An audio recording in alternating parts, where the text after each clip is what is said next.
അസ്സലാമു അലൈക്കും. എല്ലാ മാന്യ പ്രേക്ഷകർക്കും മുസ്ലിം വിശ്വാസം എന്ന ഈ ചാനലിലേക്ക് സ്വാഗതം. ഈ ചാനലിനെ കുറിച്ച് ഇതുവരെയും അറിയാത്തവർക്കായി കുറച്ച് കാര്യങ്ങൾ പറയാം. ഇത് ഇസ്ലാം മതവിശ്വാസികൾക്ക് മതത്തെക്കുറിച്ച് പ്രത്യേകമായി മതത്തിലെ കർമ്മശാസ്ത്ര വിധികൾ, അതുപോലെ പരിശുദ്ധ ഖുർആനിലെ ആയത്തുകളുടെ വിവരണങ്ങൾ, തഫ്സീറുകളെ അടിസ്ഥാനമാക്കിയുള്ള വിവരണങ്ങൾ, ഇസ്ലാമിക ചരിത്രങ്ങൾ, ഇസ്ലാമിക വിശ്വാസ സംബന്ധമായ കാര്യങ്ങൾ, ഒരു മനുഷ്യൻ്റെ തൊട്ടിൽ മുതൽ കട്ടിൽ വരെ എന്ന വിധത്തിൽ പരിശുദ്ധ ഖുർആൻ നിഷ്കർഷിച്ചിട്ടുള്ള നിയമവ്യവസ്ഥകൾ മുതലായവ അറിയാവുന്നവരെ കൊണ്ട് അറിയാത്തവർക്ക് പറഞ്ഞു കൊടുക്കാനുള്ള ഒരു വിജ്ഞാനവേദി എന്ന നിലയിലാണ് ഈ ചാനൽ മുന്നോട്ട് കൊണ്ടുപോകുന്നത്. നിരവധിയായ ഉസ്താദുമാർ ഇതിനു വേണ്ടി കണ്ടൻറ്റുകൾ നൽകി വരുന്നു. ആയതുകൊണ്ട് തന്നെ ഈ ചാനൽ ദീനി പ്രബോധനം എന്ന രീതിയിൽ ആരുടെയെങ്കിലും കയ്യിലെത്തിയാൽ അത് ഒന്ന് സബ്സ്ക്രൈബ് ചെയ്യുകയാണെങ്കിൽ കൂടുതലായിട്ടുള്ള വിവരങ്ങൾ നിങ്ങൾക്ക് ലഭ്യമാക്കുന്നതിനും, അതേപോലെ അത് ഷെയർ ചെയ്യുകയോ ലൈക്ക് ചെയ്യുകയോ ചെയ്താൽ കൂടുതലായ ആളുകളിലേക്ക് എത്തിക്കുന്നതിനും ഉപകാരപ്പെടും. അള്ളാഹു തൗഫീക്ക് നൽകട്ടെ. ഇനി നമുക്ക് വീഡിയോയിലേക്ക്. അബൂജാബിറിൻ്റെ സഹോദരിയായ ഹിന്ദിൻ്റെ ഭർത്താവായിരുന്നു അംർ. മദീനയിലെ പ്രസിദ്ധനും ബനു സൽമ ഗോത്രത്തിലെ നേതാവുമായിരുന്നു അദ്ദേഹം. അദ്ദേഹത്തിൻ്റെ പുത്രൻ മുആദ് റളിയല്ലാഹു അൻഹു ആദ്യമേ ഇസ്ലാം അവലംബിച്ചിരുന്നു. അഖബ ഉടമ്പടിയിലെ 70 പേരിൽ മുആദും ഉണ്ടായിരുന്നു. Muadh bin Amr, Muadh bin ജബലും കൂട്ടുകാരായിരുന്നു. മദീന നിവാസികളിൽ ഇസ്ലാം പ്രചരിപ്പിക്കുന്നതിന് വേണ്ടി യുവസഹജമായ പ്രസരിപ്പോടെ അവർ രണ്ടുപേരും മുൻകൈയെടുത്തിരുന്നു. മദീനയിലെ ഭേദപ്പെട്ട വീടുകളിൽ ഓരോ ചെറിയ വിഗ്രഹങ്ങൾ പ്രതിഷ്ഠിക്കുക അക്കാലത്ത് അവരുടെ പതിവായിരുന്നു. അംർ ബിനുൽ ജുമൂഹ് റളിയല്ലാഹു അൻഹുവിൻ്റെ വീട്ടിലും ഒരു വിഗ്രഹമുണ്ടായിരുന്നു. മനാഫ് എന്നായിരുന്നു ആ കൊച്ചു ദൈവത്തെ അവർ വിളിച്ചിരുന്നത്. ഒരിക്കൽ 2 മുആദുമാരും ചേർന്ന് അർദ്ധരാത്രിയിൽ മനാഫിനെ പറിച്ചെടുത്തു. ആരും അറിയാതെ വീട്ടിനകത്തുണ്ടായിരുന്ന ഒരു പൊട്ടക്കിണറ്റിലേക്ക് എറിഞ്ഞു. മനാഫിൻ്റെ ആരാധകനായ അംർ പ്രഭാത വന്ദനത്തിന് വേണ്ടി ചെന്നപ്പോൾ വിഗ്രഹം നഷ്ടപ്പെട്ടത് കണ്ട് പരിഭ്രാന്തനായി. അംർ അന്വേഷണം ആരംഭിച്ചു. വീടിനടുത്തുള്ള പൊട്ടക്കിണറ്റിൽ കിടക്കുന്ന വിഗ്രഹം അദ്ദേഹം കണ്ടു. തൻ്റെ ദൈവത്തോട് കഴിഞ്ഞ രാത്രിയിൽ അക്രമം ചെയ്തത് ആരാണെന്നൊരു പിടിയും അദ്ദേഹത്തിന് കിട്ടിയില്ല. അദ്ദേഹം മനാഫിനെ കുഴിയിൽ നിന്നെടുത്ത് കഴുകി വൃത്തിയാക്കി അത്തറ് പൂശി വീണ്ടും പ്രതിഷ്ഠിച്ചു. മുആദുമാർ അടുത്ത രാത്രിയിൽ മനാഫിനെ കിണറ്റിലെറിഞ്ഞു. ആളെ കിട്ടാതെ അംർ കുഴങ്ങി.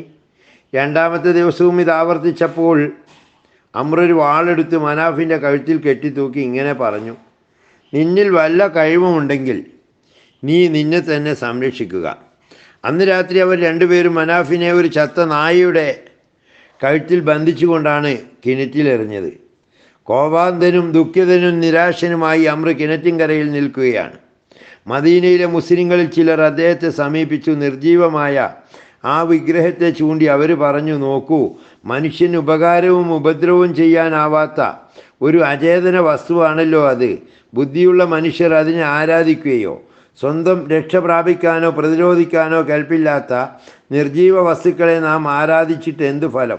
സർവശക്തനായ അള്ളാഹു ആകുന്നു നമ്മുടെ ആരാധ്യൻ. അവൻ തുല്യതയില്ലാത്തവനും സർവശക്തനും സൃഷ്ടാവുമത്രേ. അങ്ങനെ അവർ അള്ളാഹുവിനെയും ഇസ്ലാമിനെയും പ്രവാചകനെയും കുറിച്ച് വിശദീകരിക്കാൻ തുടങ്ങി. ബുദ്ധിമാനായിരുന്ന അംറിൻ്റെ ഹൃദയം പരിവർത്തന വിധേയമാകാനും തുടങ്ങി. അദ്ദേഹം ഉപദേശം ഉൾക്കൊണ്ട് ഇസ്ലാം സ്വീകരിക്കുകയും ചെയ്തു. അംർ ബിനുൽ ജമൂഹ് റളിയല്ലാഹു അൻഹു ഹൃദയവും ശരീരവും പരിപൂർണമായും അള്ളാഹുവിൽ സമർപ്പിച്ച ഒരു മുസ്ലിമായി തീർന്നു. അദ്ദേഹം ധർമ്മിഷ്ഠനും പരോപകാരിയുമായിരുന്നു. ഇസ്ലാം അദ്ദേഹത്തിൻ്റെ സൽഗുണങ്ങളെ പൂർവോപരി ജ്വലിപ്പിച്ചു. തൻ്റെ എല്ലാ സമ്പത്തും ഇസ്ലാമിൻ്റെ സേവനത്തിന് വേണ്ടി അദ്ദേഹം നീക്കിവെച്ചു.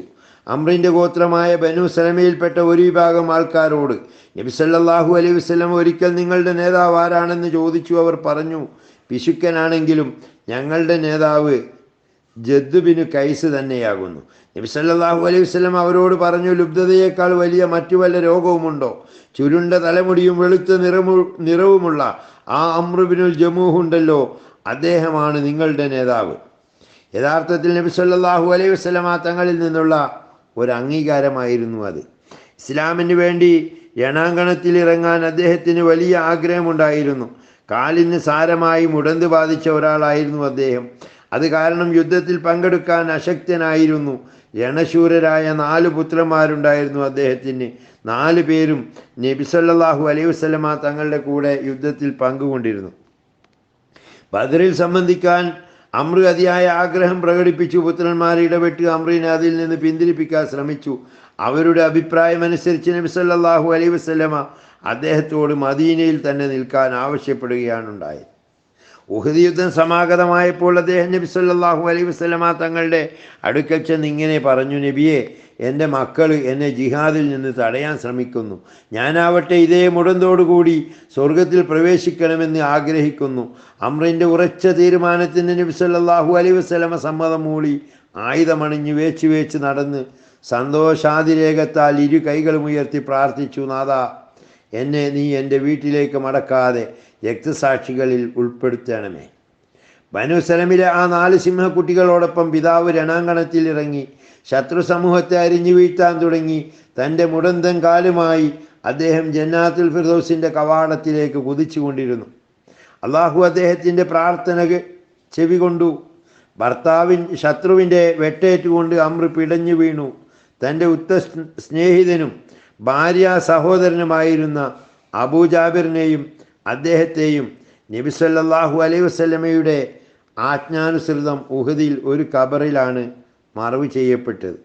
അള്ളാഹു മഹാനവറുകളുടെ ഹക്ക് ജാഹ് ബർക്കത്ത് കൊണ്ട് നമ്മെ അവൻ്റെ ജന്നാത്തുൽ ഫിർദൗസിൽ ഒരുമിച്ച് കൂട്ടുമാറാകട്ടെ.